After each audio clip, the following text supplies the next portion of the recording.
When we die, our soul departs from our body. And the soul goes on a journey that has many stages to it. And for the beginning of this khutbah, I want to focus on one stage of the journey of this soul. And that is when the soul descends into the grave to be reunited with our bodies.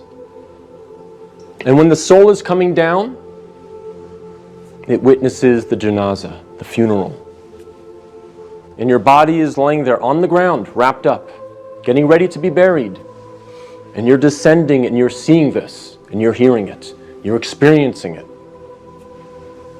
And when the people then take your body and place it in the grave, your soul descends in there, into the grave, to be reunited with your body.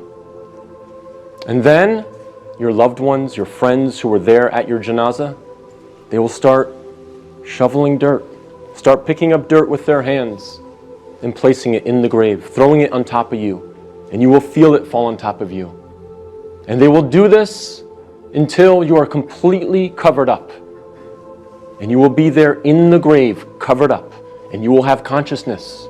You will be alive. Not physically, obviously, but your soul will experience this.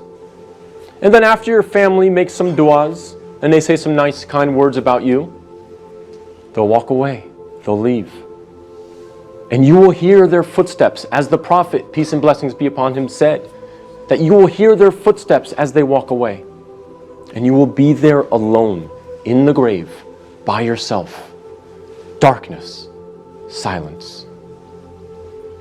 What happens at that point? Two angels come to you, Munkar and Nakir. And they ask you three questions. Perhaps the most important questions you will ever be asked, and the three most important questions you will ever answer. And those questions are, what is your deen? Translated as, what is your way of life or your religion? Who is your prophet? And who is your Lord? Not necessarily in that order, but those are the three questions. And if you answer these questions correctly, all three of them, your stay in the grave will be one of peace. You'll have peace. You'll have pleasure. Until the day of judgment, when the horn is sounded, and you are raised up out of your grave. So during that time, if you answer these questions correctly, you will have peace. But if you don't answer these questions correctly, all three of them, your stay in the grave will be full of pain. So we must answer these questions correctly. But here's the problem. A lot of us say to ourselves at this point, I'm good because I'm a Muslim and I know the answers to these questions and I'll answer them correctly. This is a problem. This is called being overconfident. Because, as many of the scholars say, the answer is not given with your tongue. The answer is not given with your brain. The answer is given with your heart. What is in your heart will come out at that moment. And so if you lived your life not praying, not striving to implement Islam, not striving to understand the Quran to the best of your ability, if you spent your life not really striving to be a Muslim, a true Muslim, trying to practice, then Islam really was not in your heart.